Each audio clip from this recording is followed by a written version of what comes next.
All right, the second concept that we're looking at in regards to the psychological person are emotions and what that kind of looks like in regards to behavior. So the the concept of emotion is a little bit hard to define. I think that we all inherently know if someone said like, do you know what emotion is? Yes, we know what emotion is because we experience it, but actually putting it into words can be a little bit difficult because it's a rather complex concept that has different parts to it. There's like the biological aspect to emotions, but there's also the cognitive processing piece to emotions. So the book did a pretty good job kind of bringing in all the different pieces. So the book defines emotion as a feeling state characterized by our appraisal of a stimulus, changes in bodily sensations, and displays of expressive gestures. So it looks at the fact that we are doing some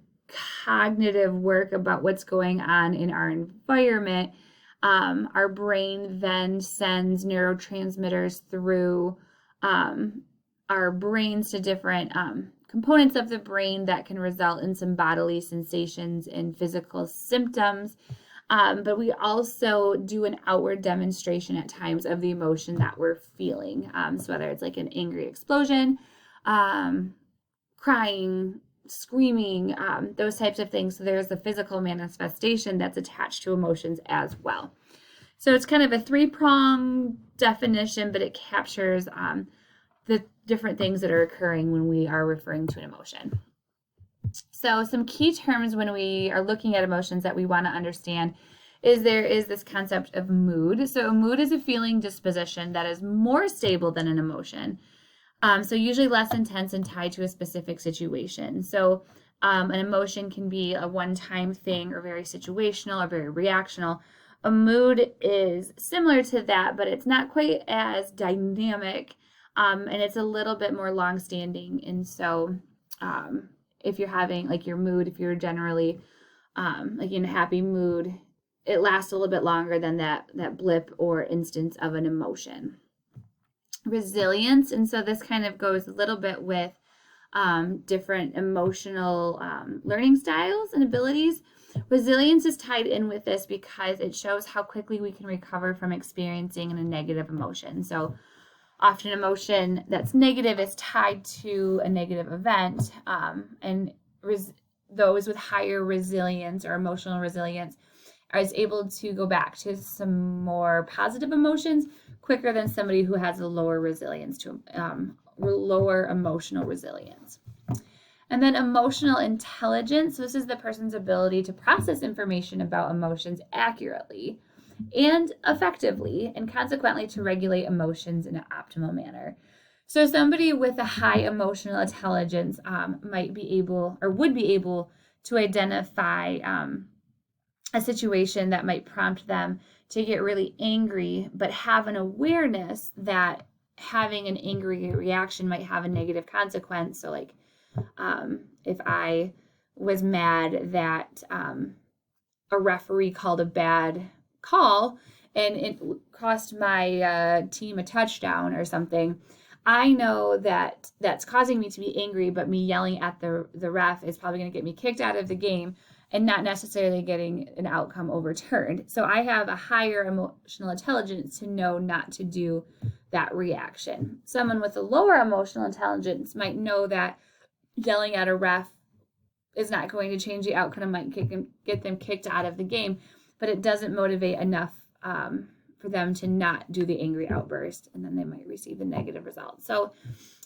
having a higher emotional intelligence can help with emotion identification, but also modify behavior around what's appropriate or socially acceptable to respond when you're feeling that emotion. Those are all key terms that are found in the chapter. All right, a really important concept that I want to drive home when talking about emotions is understanding that there's two different types of emotions. There's primary emotions and there's also secondary emotions. The big piece about primary emotions is that it has a survival value attached to it. So being able to experience emotions is part of what makes humans humans and different from different mammals. And so obviously, if you're thinking about like very basic needs, one of them is survival. Emotions do help us with a survival piece at this very primary emotion level. So if you're thinking about the movie Inside Out, they actually, the main characters in there are the primary emotions. So anger, fear, sadness, joy, and disgust. Now, secondary emotions are kind of acquired from being in a social situation, so some of that social constructs, and just being exposed and experiencing emotions over time. And secondary emotions can evolve over time. These ones are a little bit more fluid. Primary emotions can often be secondary emotions as well. Often secondary emotions can be expressed without understanding what primary emotion triggered them. So I'm going to kind of break this down a little bit more because I think it will kind of help if you think about in the concept of survival. So if you are going back to my horrible bear example before, if you're hiking a mountain trail and you see a bear jump out in front of you with his claws raring to go or whatever, your primary emotion that you might experience would be fear. So that's experiencing fear kind of triggers some physical symptomology. So like your pupils are dilated, so you're able to see your surroundings better. You kind of get into that fight or flight mentality, so your body is ready to go. You're experiencing that fear as a way to survive. And so if you're going to go even like a step more specific, if you're thinking about how the brain processes and reacts to different situations, the thalamus is the first point. So in your brain, you're going to receive the information from that situation like, there's a bear. And because the brain wants you to survive, in those situations, it will bypass any of the cognitive apparatuses in the brain and go straight to the amygdala, which is the emotional output part of the brain. And so it'll give you that immediate response to tell you to get out of there and run. And that giving you all those biological responses to be able to get yourself to a point of safety.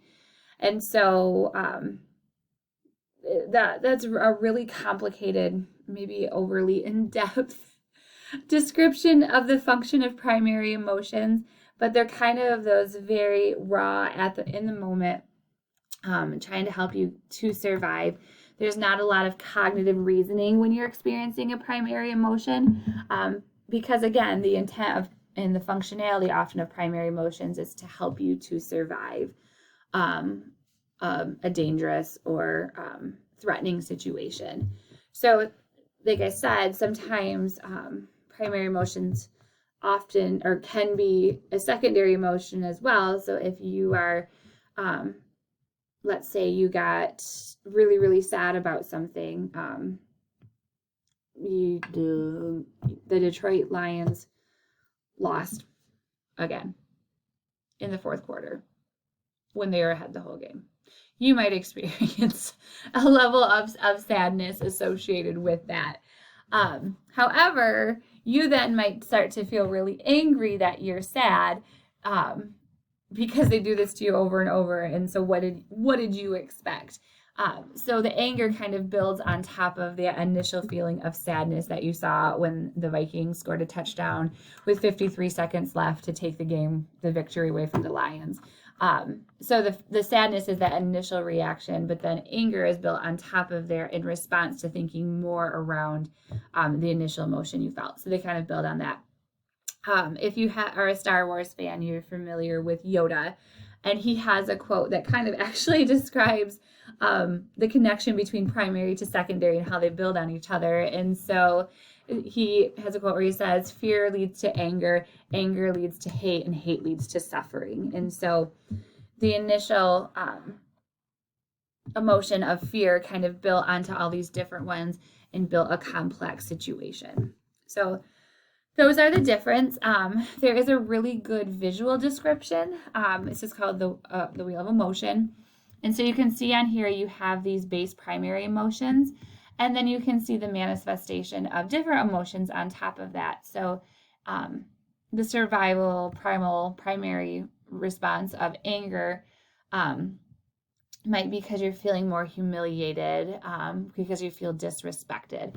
And so looking at and experiencing the secondary emotions kind of builds and tells a story. And so how you know the difference between if you're experiencing a primary or a secondary, and this is important for like therapists to know because they're able to help their client flesh this out, is if you feel an emotion very intensely, but very quickly after it subsides and you're no longer feeling it, that's typically experiencing a primary emotion.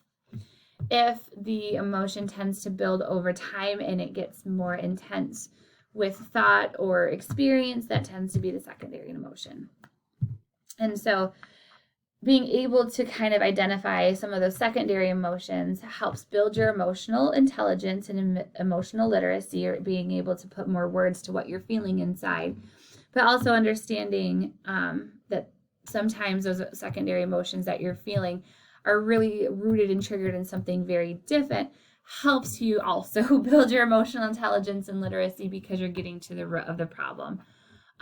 And so it's kind of this marriage and exploration that builds something really beautiful and helps build insight and maybe higher functioning and better behaviors for an individual, because you're kind of peeling back all those layers of an onion. Shrek, if you've ever seen that movie. We're just full of pop references today. So primary, secondary, this wheel gives a really good visual depiction of what that kind of looks like. So when emotions are activated, they do have a pervasive influence on cognition and behavior. So if you're reacting out of emotion a lot, sometimes it might not be how you would react if you thought about it thoroughly. And so emotions can be a very dynamic way that we express ourselves, for better or for worse. And we may develop cognitive distortions or irrational meaning construction, so kind of like a social construction of a thought. And that produces negative secondary emotions. So if we are viewing a situation distortedly, so we might think if we don't get an A on a test, we're a failure, even though an A- would still be a very good passing grade. If you did not receive the A, you might automatically think you're a failure, and you might have some disgust at yourself, or sadness because you didn't maintain your GPA of a 4.0.